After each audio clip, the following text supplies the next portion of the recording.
Bonjour à tous. Je suis ravie de vous retrouver aujourd'hui pour ce nouveau webinaire. On va vous présenter aujourd'hui les résultats de notre étude qui s'intitule Le commerce idéal de demain. C'est un vaste programme aujourd'hui. C'est une étude qui a démarré fin 2020 et on arrive au bout. Là, on va pouvoir vous livrer les résultats. Elle est originale, cette étude, car elle est miroir. C'est une étude miroir où on a croisé la vision des experts, la vision des professionnels et la vision des consommateurs. Donc, on aura trois regards croisés sur ce que c'est que le commerce idéal de demain. On s'est appuyé sur l'Obsoco, qui nous a proposé une approche originale, notamment parce qu'on a fait vivre une communauté de consommateurs pendant un certain temps en leur posant des questions sur ce commerce idéal de demain. Vous verrez que le portrait en miroir, il n'est pas neutre, hein, on en dégage beaucoup de choses, notamment que ces trois types d'acteurs partagent une même vision, certes, mais avec des niveaux d'intensité qui seront différents. Vous pouvez me poser vos questions par mail. On les regardera tout au long du webinaire et j'y répondrai à la fin. Donc, je vous rappelle mon adresse mail pour me poser vos questions tout au long de cette séquence. fcost@blogcommerce.com. Tout en bas de l'écran, vous voyez que ça s'affiche. Vous n'hésitez pas.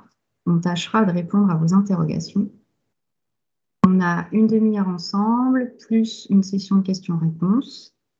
Je laisse la parole à Véronique Verlin, qui est directrice associée à l'Obsoco, qui va pouvoir nous présenter les résultats de cette étude. Véronique, je vous en prie. Bonjour, bonjour à tous. Ravi également d'être avec vous aujourd'hui pour partager les résultats de cette étude. En effet, le sujet était vraiment passionnant. Essayer de dessiner le commerce attractif de demain de façon à pouvoir anticiper les besoins relatifs aux compétences et aux métiers. Et c'est un projet qui nous a occupés, comme disait Fanny, pendant de longs mois, puisqu'on a commencé par une première phase d'exploration qualitative qui nous a amené à interroger des experts et aussi à interroger au quotidien des consommateurs, une trentaine de consommateurs dans le cadre d'une communauté en ligne qu'on a sondé au fond pendant 3 semaines sur les imaginaires du commerce idéal de demain selon eux, en explorant un peu le sujet sous tous les angles, l'attachement, la projection, le rêve, l'utopie, etc. Et puis, dans un deuxième temps, on a mené des enquêtes quantitatives, donc là, véritablement en miroir, en interrogeant d'un côté les consommateurs sur les leviers d'attractivité du commerce idéal de demain, et puis aussi des professionnels sur la façon dont eux les projetaient aux yeux des consommateurs. Donc au global, il y a 250 professionnels qui ont participé au terrain de l'enquête, ce qui est vraiment un très beau score. Et par ailleurs, on a interrogé un échantillon représentatif de la population française, 2000 consommateurs, et on a également interrogé 10 experts des sphères universitaires, spécialistes, journalistes, etc. Et l'étude, comme vous pourrez le peser dans les livrables, elle est très très riche. Donc là, l'enjeu, c'est pour aujourd'hui et pour moi, c'est de vous en livrer vraiment les enseignements les plus frappants, les plus marquants, à commencer par, c'est ce qu'on va voir dans le slide suivant, la façon dont se projettent les consommateurs, les experts et aussi les professionnels dans les changements en cours. Et ce qui nous a frappé, c'est que, comme le disait Fanny, au fond, on observe une convergence de vues quant au un peu le sens du changement en cours. Souvent, d'ailleurs, ces changements, ils sont perçus presque de façon plus radicale par les professionnels qu'on ne les observe chez les consommateurs eux-mêmes. Il y a aussi une convergence, disons, dans les grandes tendances d'évolution du rapport à la consommation, ces réorientations que nous, on observe d'ailleurs à l'Obsoco vers le consommer mieux, le local, le respect de l'environnement, l'aspiration à consommer de façon responsable, et puis également l'essor des usages en ligne.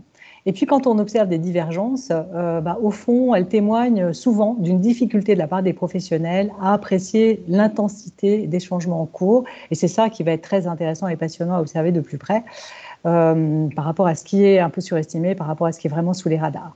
Alors ce changement, comment est-il appréhendé par les professionnels de l'offre? Merci pour le changement de slide. on a interrogé les professionnels sur la façon dont ils appréciaient l'ampleur des changements que va connaître leur entreprise.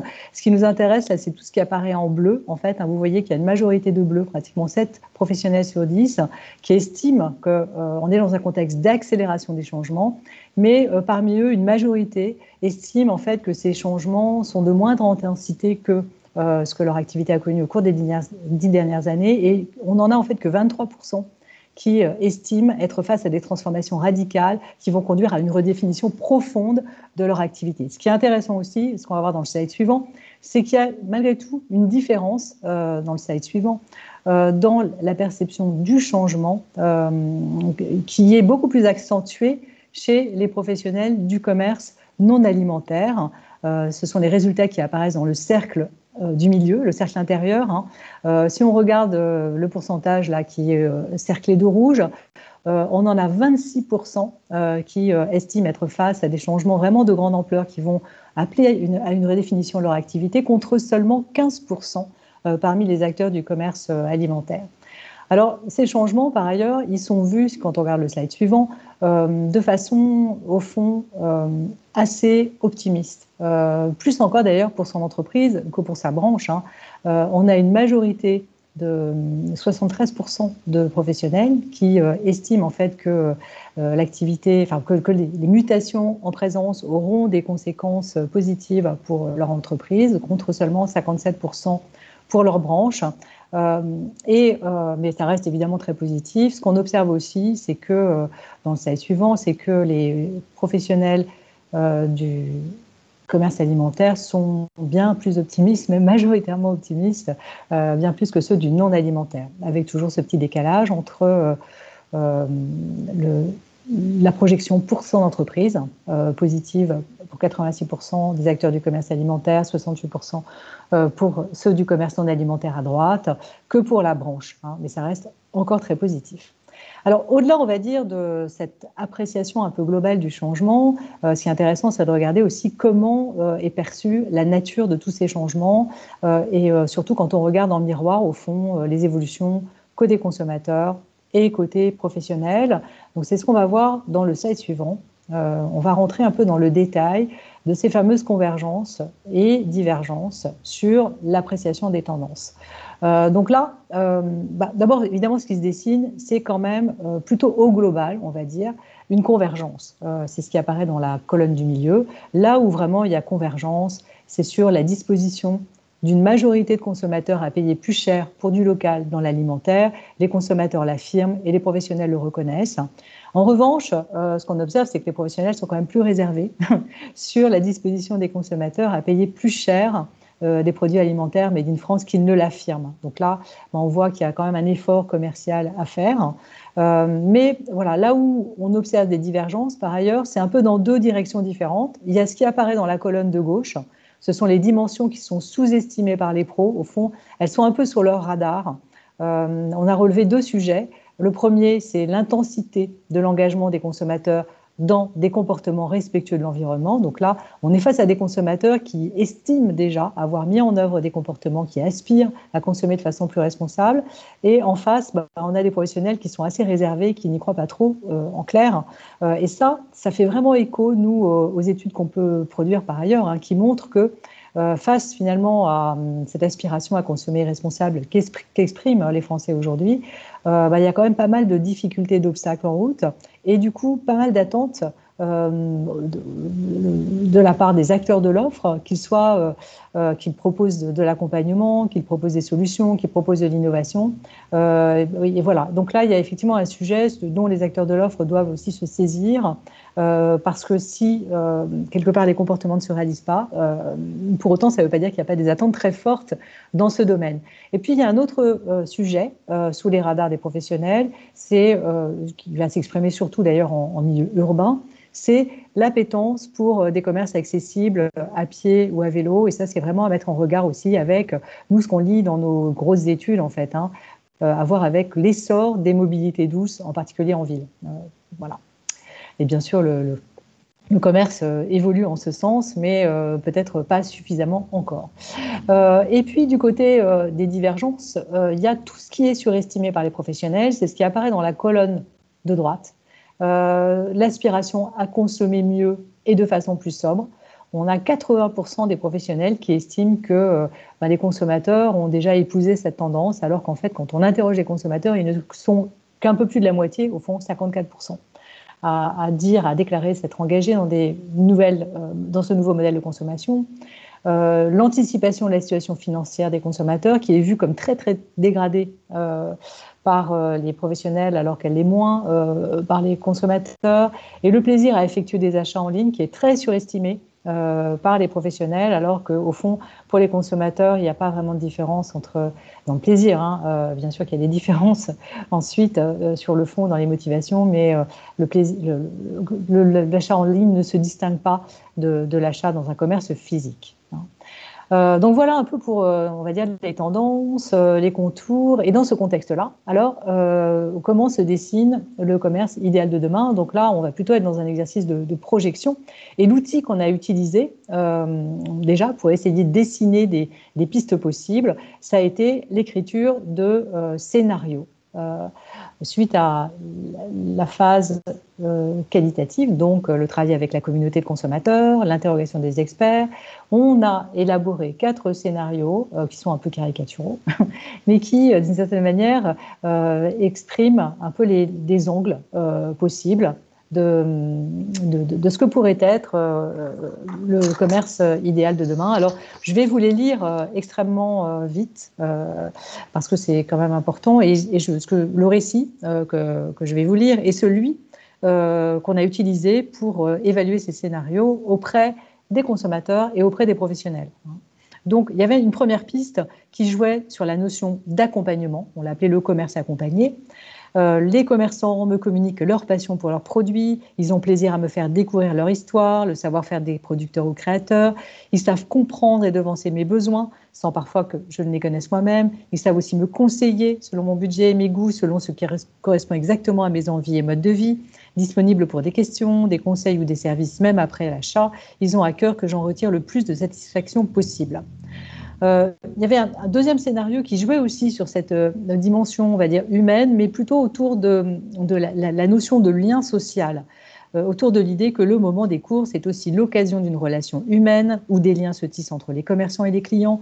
L'important n'est pas que dans l'achat, mais dans l'ambiance conviviale, la qualité de l'accueil et l'humanité du lieu. Un lieu où l'on est bien reçu, reconnu, salué, où on peut rencontrer des personnes partageant un même environnement de vie, des intérêts ou des passions en commun.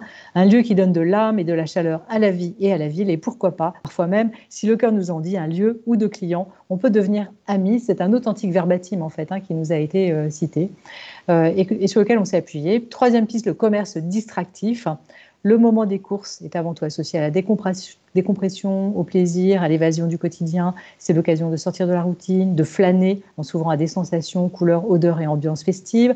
Loin de n'être qu'un moment d'achat, c'est aussi l'occasion d'un moment de vie où l'on peut se laisser transporter par l'esthétique, le dépaysement, l'émerveillement et parfois même vivre des événements magiques. Et puis le quatrième, le commerce hyper fluide. Mes courses s'effectuent de façon automatisée, mes listes de courses se gèrent toutes seules, mon frigo ainsi que mes placards sont équipés de capteurs et tout ce dont j'ai besoin m'arrive hyper rapidement au lieu de mon choix quand je le souhaite ou bien est disponible dans un drive. Mes mensurations, goût, style, préférences sont enregistrées et je reçois des préconisations que je peux compulser dans des galeries et cabines d'essayage virtuelles. Voilà. On a ensuite interrogé et les consommateurs et les professionnels sur lequel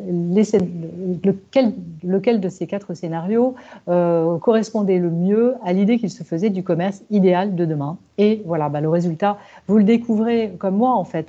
Le résultat très frappant déjà à ce stade de l'étude, c'est que c'est vraiment les 2 scénarios s'appuyant sur l'humain, plaçant l'humain en fait au cœur de leurs propos, qui émergent en tête des préférences des consommateurs et des professionnels. Alors en première position, c'est plutôt le commerce accompagné qui est préféré à la fois par les consommateurs et plus encore par les professionnels. Et puis en deuxième position, mais quand même très proche, on se positionne le commerce de lien qui lui va recueillir les mêmes suffrages chez les consommateurs et les professionnels, 35% pour les uns et les autres. Voilà, donc deux scénarios qui mettent en avant l'humain et qui, au fond, nous donnent un peu la direction que doit emprunter le commerce idéal de demain. Il doit résolument s'orienter vers l'humain. Et à côté de ça, en fait, les deux autres scénarios sont très très loin derrière. C'est ce qu'on va voir dans le slide suivant. Ils sont complètement à la traîne. En troisième position va se placer le commerce distractif. Vous voyez, avec des scores beaucoup plus faibles, préférés par 15% des consommateurs, 11% des professionnels, perçus comme moins désirables encore par les professionnels que par les consommateurs. Et au fond, quand on l'a testé dans la communauté, ce qu'on a vu, c'est que bien sûr que ça, c'est intéressant, c'est important, la surprise, le plaisir, etc. Mais quelque part, il ne faut pas que ça vienne lutter avec les codes du commerce et des codes fonctionnels dont on a aussi besoin. On le verra un peu par la suite. Et puis, la surprise quand même de l'étude, c'est de montrer à quel point ce commerce qui met l'accent sur le digital, sur la technologie, se place complètement en queue, en dernière position. On avait vu que dans la phase qualitative, qu'il était même totalement rejeté en fait par les consommateurs, dans la mesure où on ne s'oriente pas vers l'utopie avec cette idée de commerce automatisé, ce commerce digitalisé, mais plutôt vers la dystopie, plutôt vers quelque part ce qu'on craint au fond pour l'avenir. On craint que la société se déshumanise, on craint aussi pour la sécurité de ses données, et c'est au fond finalement ce qu'on entrevoit au travers de ce scénario. Même si on le verra plus loin, il y a quand même des aspects qui sont attachés, qui peuvent être au passage intéressants. Voilà. Donc l'humain. L'humain, et bien sûr, à ce stade, il faut aller beaucoup plus loin et creuser bien plus dans le détail. On a, nous, décomposé chacun de ces 4 scénarios en tout un tas de dimensions. On pourrait appeler ça des sortes de briques de ce que pourrait être le commerce idéal de demain. Et on a demandé, avant d'arriver là, effectivement, on a notre commerce, c'est pour simplement renchérir un peu sur ce que je venais de dire en fait. On voit bien que cette convergence de vues sur ce commerce idéal, unanimement projeté comme humain et non automatisé, c'est quelque chose qui se dessine quasiment de façon unanime entre les consommateurs à gauche et les professionnels à droite. Parmi ces deux propositions, quelle est celle qui correspond le mieux au commerce idéal de demain? Pour 8 consommateurs sur 10, 8 professionnels sur 10, c'est des magasins avec vendeurs et conseillers qui mettent l'accent sur l'accueil, le conseil et la dimension humaine du commerce. Reste, comme je le disais, en effet, à rentrer un peu dans le détail de ce que ça veut dire l'humain et à entrer dans le détail de cette analyse des différentes composantes, ensuite, dimensions, qu'on a soumises à l'appréciation des consommateurs et des professionnels, leur demandant de les noter selon la désirabilité qu'elles pouvaient susciter. Donc là, alors là, j'ai bien conscience que ce que vous voyez à l'écran est assez indigeste. Donc évidemment, ça demande un peu d'explication avant que vous ne soyez tous un peu effrayés. Donc dans ce mapping, ce qu'on a fait apparaître, c'est justement tous ces scores de désirabilité, en mettant en regard sur l'axe horizontal les scores de désirabilité pour les consommateurs. Donc plus en fait on va à droite et plus la désirabilité du point est élevée, de la dimension qui est figurée par le point est élevée. Et puis, ce qu'on a fait figurer en regard, c'est le score de désirabilité de ces dimensions vues par les professionnels. L'idée qu'ils se font de la désirabilité de ces dimensions aux yeux des professionnels, c'est l'axe vertical. Ça permet en fait de placer toutes ces dimensions sur un même mapping. Et vous voyez qu'il y a une diagonale. La diagonale, elle permet en fait de figurer tout ce sur quoi il y a convergence de vues. C'est en fait des tas de petits points bleus dont je vous donnerai le détail un peu plus après. Tout ce qui apparaît en haut de la diagonale, ce sont en fait des dimensions qui sont plutôt surestimées par les professionnels. Donc c'est des dimensions auxquelles ils vont accorder, on va dire, un potentiel de désirabilité plus important encore que elle ne réalise auprès des consommateurs. Mais ce qui nous intéresse là tout de suite, parce que tout ça vous pourrez bien sûr le regarder en détail dans les livrables, c'est plutôt ce qui apparaît en bas en fait de la diagonale et qui représente toutes les dimensions dont, très désirables pour les consommateurs, mais dont la désirabilité, dont l'importance, l'intensité de la désirabilité échappe aux professionnels. Et ce qui est très frappant, quand on regarde tous ces points en dessous, c'est que vous voyez, en fait, nombre de ces points en fait, se rattachent à des compétences humaines et relationnelles. Nombre de ces points, en fait, ont trait à l'humain. Par exemple, Véronique, ça veut dire que si je regarde l'authenticité des vendeurs qu'on voit en bas à droite, c'est quelque chose qui est désirable du point de vue des consommateurs, alors que les professionnels l'ont pas forcément vu d'un point de vue aussi fort, finalement. Voilà, c'est ça. C'est-à-dire qu'en fait, ils ont tendance à négliger la désirabilité de ce point, alors que vous voyez, et c'est effectivement une bonne idée de prendre celui-là en particulier, c'est un des points qui est noté le mieux, en fait, par les consommateurs. Donc, quand on regarde dans le détail, en fait, ces compétences humaines qui sont sous les radars, et c'est tout ce qui s'affiche dans des petits rectangles roses, c'est l'authenticité des vendeurs, c'est-à-dire le fait de la sincérité, le fait parce que beaucoup de consommateurs ont parfois, pas toujours bien sûr, le sentiment d'avoir face à eux des vendeurs qui cherchent avant tout leur intérêt plutôt que celui des consommateurs. Mais au-delà de ça, il y a aussi l'idée d'être réellement motivé, d'être réellement comment dire, en phase avec ce qu'on raconte. Et ça participe de l'authenticité, de la sincérité aux yeux des consommateurs. Et vous voyez à quel point c'est important de comprendre tout ce qui se noue dans cette notion parce qu'elle est elle correspond à une attente très importante. Autre point aussi très important pour les consommateurs, c'est le commerce qui favorise la solidarité entre les clients et avec l'environnement local. Alors certainement une dimension qui s'est pas mal, sur laquelle la sensibilité s'est beaucoup développée avec la crise sanitaire, mais nous, ce qu'on mesure, en fait, c'est que ça perdure, ça continue, en fait, à être quelque chose d'important pour les consommateurs. Un autre point aussi important, c'est la disponibilité du personnel. Alors, bien sûr, ça va sans dire, en fait, que les vendeurs sont disponibles, mais disons qu'il y a un peu de subtilité et de mesure et de compréhension, quelque part, à déployer autour de cette question-là, parce que c'est un peu la disponibilité quand je veux, quand j'en ai besoin. C'est plutôt être à disposition que, on va dire, toujours là, voire un peu intrusif. C'est la disponibilité quand on a un besoin et c'est aussi la capacité, c'est le point d'après, quand on va dans le magasin à apporter une information avec une plus forte valeur ajoutée que celle qu'on pourrait trouver soi-même en allant sur Internet. C'est les vendeurs qui savent raconter l'histoire des produits, qui savent communiquer leur passion et leur fierté pour leur métier. Voilà. Donc là, déjà, l'analyse croisée de la désirabilité aux yeux des consommateurs par rapport à celle aux yeux des professionnels, ça livre pas mal d'indices sur toute la richesse, on va dire, de l'humain qui nourrit un peu l'attractivité du commerce idéal de demain.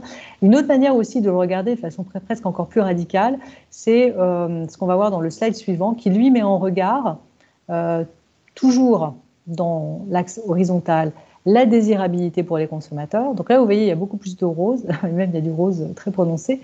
Donc ça, c'est l'axe horizontal qu'on a vu tout à l'heure, avec des nouvelles dimensions qui viennent se rajouter. Et dans l'axe vertical, ce qu'on a fait apparaître, c'est l'importance que les professionnels accordent aux différentes dimensions. Donc voilà, sur la diagonale, on a tout ce sur quoi ils convergent.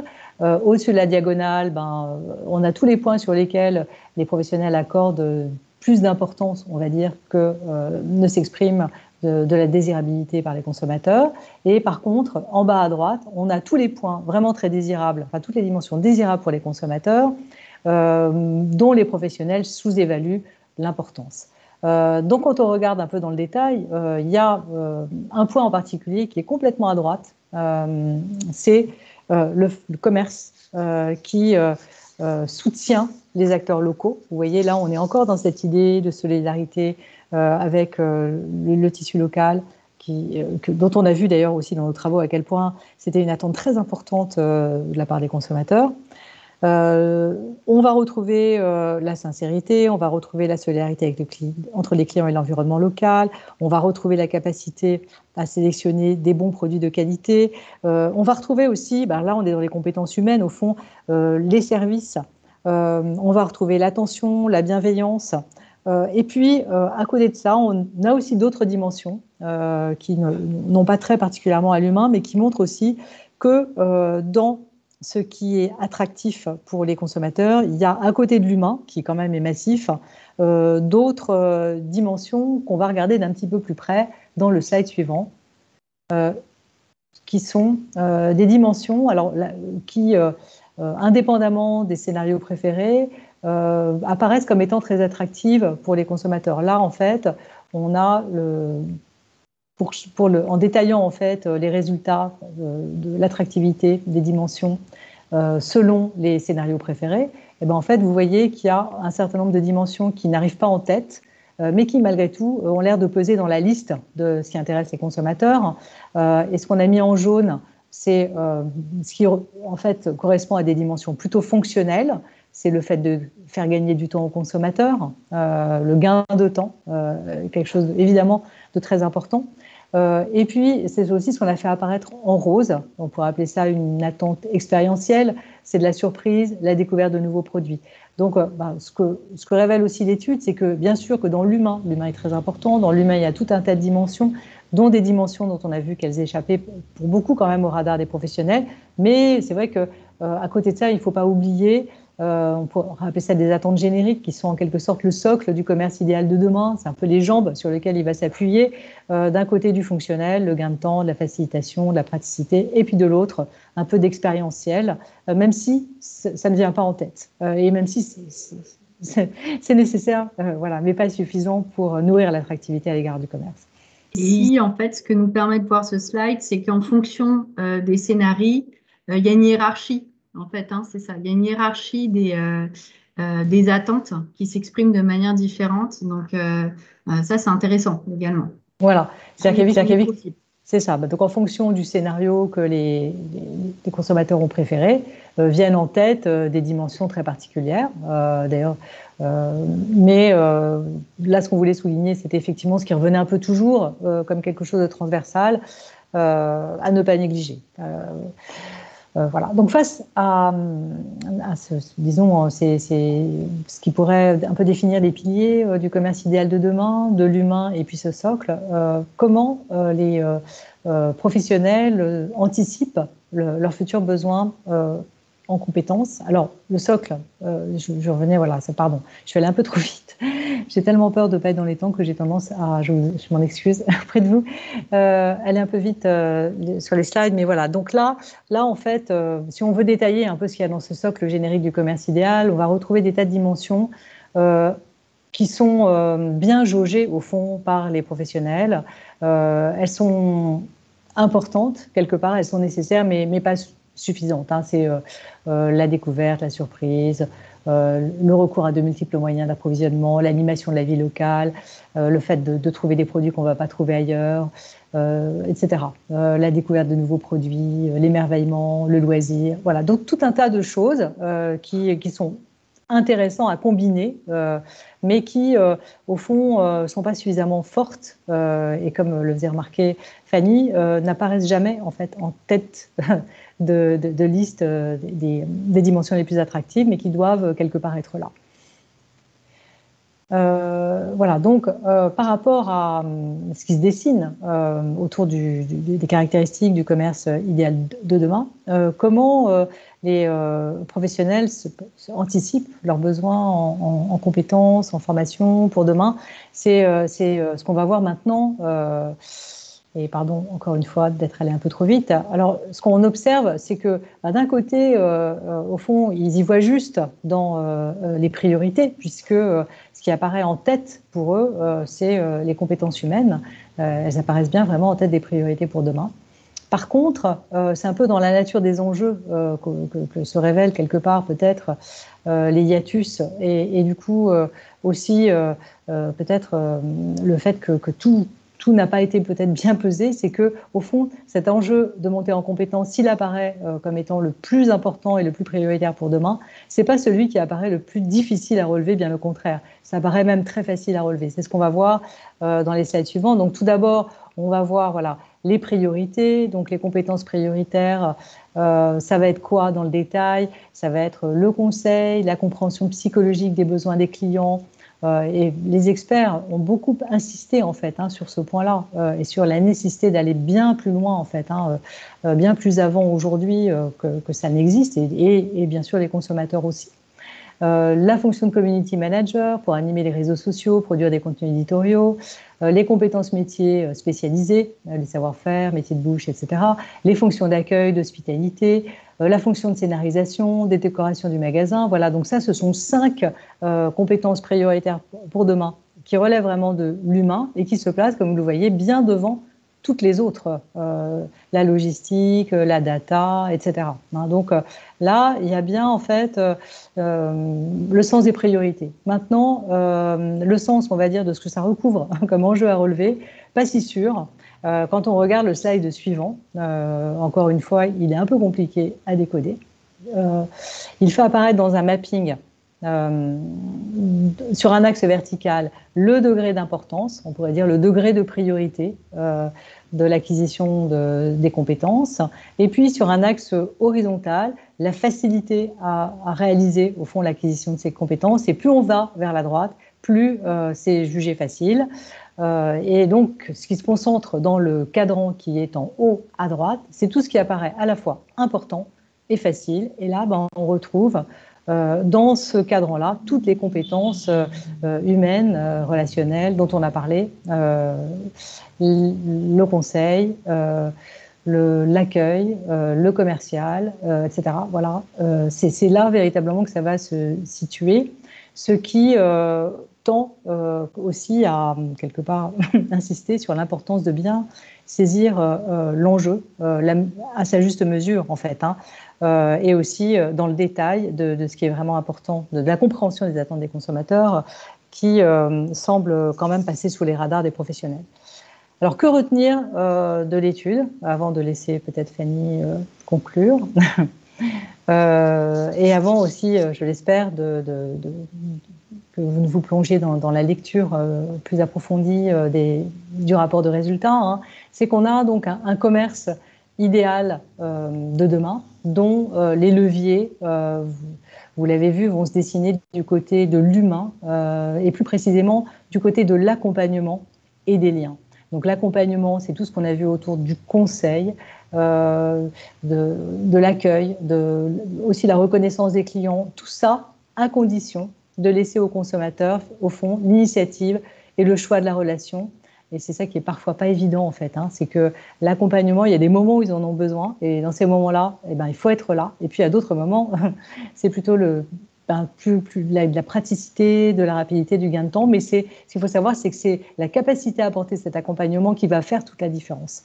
Et puis, l'autre dimension dans laquelle se tisse l'humain, c'est les liens, et en particulier l'attention au soutien à l'économie locale, la solidarité, la convivialité, on va dire la dimension sociale du commerce. Mais on l'a vu aussi, une attention particulière apportée à des leviers de désirabilité, d'attractivité du commerce idéal de demain qui sont réellement sous les radars des professionnels, le caractère sincère et authentique des vendeurs. C'est facile à dire, mais c'est compliqué au fond à réaliser. La solidarité, le soutien aux acteurs locaux, et puis aussi les services, on pourrait parler de posture servicielle. Et puis, à côté de ça, bien sûr, il ne faut pas oublier ce socle, un peu les deux jambes, sur lequel le commerce idéal de demain doit se construire.